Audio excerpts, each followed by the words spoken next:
On vient de rentrer de 2 heures balade où on a découvert l'incroyable pouvoir du LSD. Entre nouveaux décors, nouvelle ambiance et événements imprévus, cette partie du trip promet d'être exceptionnelle.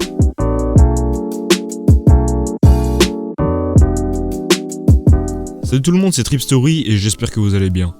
Aujourd'hui, je vais vous raconter la deuxième partie de mon premier trip au LSD. Pour ceux qui ne l'auraient pas vu, je vous invite à regarder la première partie. Restez jusqu'à la fin pour la conclusion et bon visionnage. On est vraiment rentré pile au moment où la nuit est tombée. En rentrant, la lumière du salon était déjà allumée, et c'était comme super chaleureux. Avant qu'on soit bien installé, j'ai eu un petit moment où je bouclais. J'ai fait 2 fois le tour du rez-de-chaussée en finissant à chaque fois par vérifier si la porte était bien fermée. Pendant un moment, on n'a juste rien fait et observé les formes géométriques animées sur les murs sans trop parler. En réfléchissant, le début du trip me paraissait très cliché. Un groupe de 3 amis fans de psychédéliques marchant, rigolant et admirant leurs alus. On était comme 3 enfants des années 60 découvrant cette mythique substance. Quand je m'assois dos au frigo, j'ai l'impression qu'un grand mur de LED derrière moi fait changer la pièce de couleur de rouge en orange et un peu jaune. Quelques minutes plus tard, en sortant des toilettes, je décide d'aller me voir dans le miroir. Même si je savais que cela n'était pas forcément une bonne idée, étonnamment j'ai pas trop été troublé. Même si les éléments de mon visage se déplaçaient, c'était assez spécial mais pas de quoi faire peur. On a aussi remarqué qu'on avait tous les pupilles énormes. De retour dans le salon, chaque fois qu'un camion passe, le son dure longtemps, comme si le camion était immense. De manière générale, je n'arrivais plus à situer aucun son dans l'espace. On se pose sur le canapé et mon pote écoute un répondeur et regarde un peu les messages que son père lui a laissés. Quelques minutes après, son père le rappelle et il décide de décrocher. À partir de ce moment, je commence à être vraiment super parano. Je n'arrive pas à comprendre comment il a pu faire ça. Personne de sensé ne pourrait pas remarquer son état second. Pendant cet appel, rien n'avait de sens des deux côtés. Même le père de mon pote n'avait pas l'air d'agir normalement. Avec mon autre pote, on faisait des grands gestes pour dire à mon autre pote de raccrocher l'appel, mais il n'a rien fait. Je me suis mis à stresser encore plus quand mon pote s'est levé et a sorti une phrase sans aucun sens avec des mots inversés et inarticulés. Quelques minutes après, il raccrocha. J'arrive à me calmer, mais quelque chose me dérange toujours. Je vois que ça a fait stresser mon pote et ce qui me faisait le plus peur était que son père, ayant compris son état, vienne le chercher. Mon pote propose d'aller regarder une série à l'étage, Midnight Gospel. On passe par une pièce pas éclairée et avec une fenêtre. À ce moment, j'ai l'impression de passer par une pièce dépendante de la maison qui se trouve dans l'espace. C'est vraiment spécial. Je n'étais pas spécialement à l'aise chaque fois que je passais par là. On arrive en haut et on tripe tous à mort sur le fond d'écran de mon pote qui nous donne tous des allus vraiment belles. Un de mes potes y a même vu le chat de mon autre pote. Je me pose dans le canapé devant la série et j'ai déjà oublié le mauvais moment de tout à l'heure. Et j'apprécie vraiment ce qui se passe. Je suis comme absorbé, comme fondu dans le canapé. Je ressens une sensation de chaud super agréable. J'étais rassuré. On rigolait moins que tout à l'heure pendant la marche. L'appel n'a pas joué en bien sur mon pote. Je suis très empathique et je sens mon pote vraiment stressé. C'était comme si son stress l'empêchait de vivre pleinement l'expérience et ça me rendait un peu triste. Je le vois. Il ne fait que manger et regarder son téléphone en boucle, ce qui me fait un peu stressé. J'ai un peu peur pour lui. En dehors de cela, l'ambiance de la pièce est exceptionnelle. Le canapé violet de base change activement de couleur en rose fluo rouge et retourne à un magnifique violet. Le parquet au sol est si beau. En fait, les couleurs étaient folles. Chaque couleur était magnifiquement amplifiée. J'ai adoré cette ambiance colorée tout au long du trip et particulièrement dans cette pièce. Après quelques épisodes, je décide d'aller essayer un truc que j'adore, le sèche-cheveux. Je ne me sèche pas les cheveux, mais j'apprécie de temps en temps me réchauffer avec en hiver. Je ne l'ai pas précisé, mais pendant ce trip, j'ai un sweat avec des poils et en dessous un t-shirt jaune fluo. La salle de bain du haut est parfaitement placée en face du PC où l'on regardait la série. Je démarre le sèche-cheveux et mon sweat prend vie. Les poils bougent seuls comme une vraie bête. Je l'enlève, mon t-shirt brille de 1000 feux. La salle de bain avait beaucoup de bleu et celui-ci se modifiait. J'ai vraiment adoré cette teinte. Je prends une chaise, m'assois et profite torse nu de la série et de la chaleur que j'apprécie encore plus que d'habitude.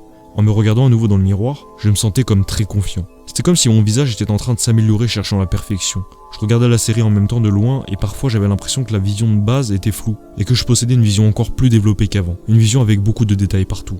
Sur la cuvette du WC de la salle de bain, il y avait des fleurs qui étaient en mouvement. Quand je me concentrais, j'avais l'impression de rentrer comme dans le flow du LSD. Plus je me laissais entraîner, plus mes allus devenaient puissantes. Les couleurs changeaient encore plus rapidement ainsi que la vitesse des fractales. Toutes les allus devenaient vraiment puissantes pendant un court moment.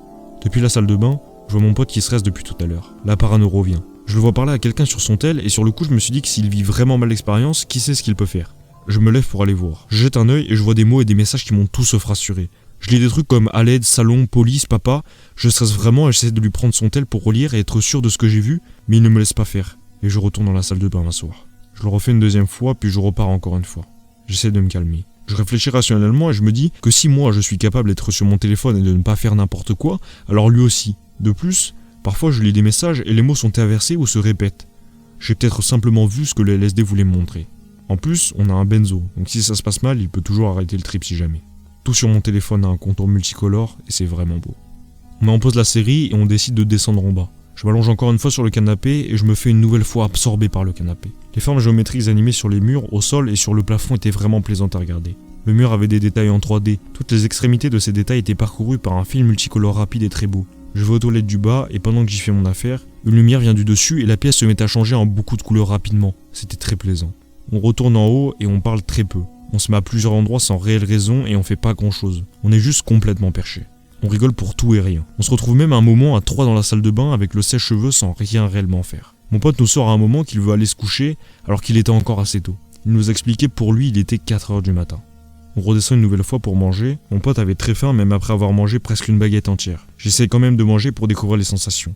Je n'ai pas vraiment apprécié l'expérience. C'était comme si je mangeais à l'infini quelque chose et les sensations n'étaient pas agréables. Même après avoir fini, j'avais l'impression de pouvoir retrouver des bouts de nourriture dans ma bouche et repartir pour 10 minutes à essayer d'enfin en finir. Plus tard, on joue au Uno mais on comprend vraiment rien. Parfois on a l'impression d'avoir 40 cartes dans la main. On ne suit pas vraiment les règles et c'est assez drôle. Cette reconnexion entre nous a fait du bien. À ce moment, mes potes avaient l'impression que les effets étaient presque totalement descendus. Je l'ai aussi pensé pendant un moment, mais j'ai très vite compris que ce n'était pas le cas plus tard dans la soirée. On remonte et mes potes se mettent à chercher des vidéos tripantes sur YouTube avec un fond musical de rock psychédélique. J'appréciais toujours autant être dans cette pièce et j'appréciais même encore plus les couleurs.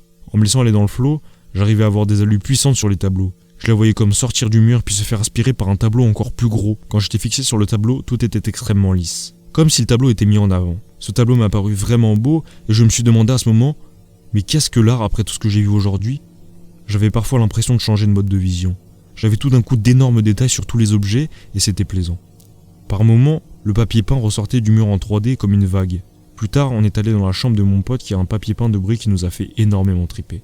D'une seconde à l'autre, je pouvais voir le nombre de briques normales, puis ensuite comme interpréter 1 million de briques dans ma vision. Les briques ressortaient en 3D comme le papier peint et certains blocs de briques se déplaçaient comme des vagues à travers le mur. Quand je restais longtemps dans le flow, je pouvais voir derrière ces briques une forme multicolore apparaître. Tous ces moments étaient très plaisants. On ressentait la sensation d'être moins perché que pendant la marche et de pouvoir réellement se poser pour vraiment admirer chaque alu. Je cherche chaque élément qui peut me donner des alus et je tripe dessus pour voir son potentiel. Chacun se pose à un endroit, moi allongé par terre au milieu, un pote derrière moi dans sa chambre et à ma droite mon autre pote sur le canapé. Chacun vit son trip à sa façon. On écoute de la musique, je prends l'enceinte sur moi et à ce moment j'ai l'impression d'être la musique. Je mets mon téléphone en veille et en me fixant à travers, je commence à avoir peur. C'est comme si celui que je voyais à travers mon tel n'était pas moi. Enfin ainsi, mais comme un moi démoniaque. J'ai vite détourné le regard. À ce moment, je reçois une mauvaise nouvelle que je ne détaillerai pas, mais j'ai réussi à sauver la situation en promettant de raconter cette histoire si folle. Plus tard, on s'est posé avec une ambiance plus sombre. 2 sur le canapé déplié et 1 sur un pouf. On écoutait plusieurs albums de Laylo en jouant sur nos téléphones et c'était vraiment plaisant.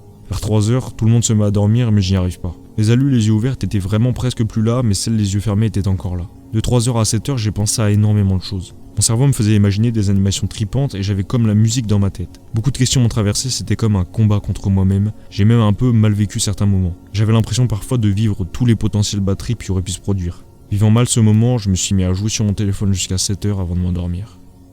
J'espère vraiment que vous avez apprécié ma narration et le trip en lui-même. Cette expérience m'a pour ma part été très bonne dans l'ensemble, elle m'a donné envie de réessayer pour découvrir encore plus cette substance. Même si vous avez adoré une expérience, n'oubliez pas que vous n'êtes pas invincible face au bad trip. Une ou plusieurs bonnes expériences ne devraient pas vous faire penser que vous ne pouvez pas bad. J'ai bien vécu ce trip, mais j'ai aussi ressenti à chaque instant que la molécule était bien plus forte que moi. J'ai compris comment un bad trip pouvait arriver et à quel point le set and settings était important pour le bon déroulement d'un trip. Je pense qu'un trip sitter était utile pour clarifier quelques situations, rassurer et nous sécuriser un peu plus en cas de souci. Je vous ferai prochainement une vidéo concernant les premières expériences psychédéliques. Si ça vous intéresse, dites-le moi en commentaire. En attendant, moi je vous laisse. N'hésitez pas à mettre un pouce bleu, à vous abonner et à me laisser des conseils en commentaire. Rendez-vous dimanche pour une nouvelle vidéo. Merci à vous et trip safe.